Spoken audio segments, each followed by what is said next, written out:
আচ্ছা, তাহলে কি বলেছি, গোল্ডেন রুলস আমাদের কোনগুলো?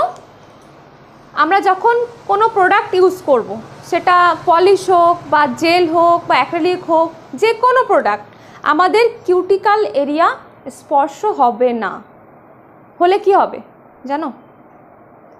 জানো না, জানার জন্যই আমার কাছে এসছো। যদি কোনো প্রোডাক্ট আমাদের কিউটিক্যাল এরিয়াতে টাচ হয়ে যায়, সেইখান থেকে আমাদের লিফটিং হতে শুরু করবে। লিফটিং মতলব উঠতে শুরু করবে সেখান থেকে।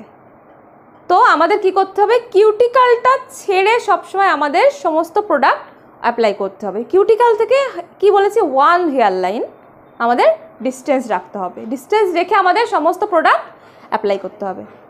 যদি আমাদের কোনো রকমভাবে কিউটিক্যাল এরিয়াতে লেগে যায়, সেখান থেকে কী হবে, পিল অফ হতে শুরু করবে, সেখান থেকে উঠতে শুরু করবে, চলটা উঠতে উঠতে উঠে যাবে, সেখান থেকে এই প্রবলেমগুলো তখন হবে ক্লায়েন্টের। ঠিক আছে, তাহলে সব কিছু আমাদের কিউটিক্যাল ছেড়ে অ্যাপ্লাই করতে হবে। বোঝা গেছে?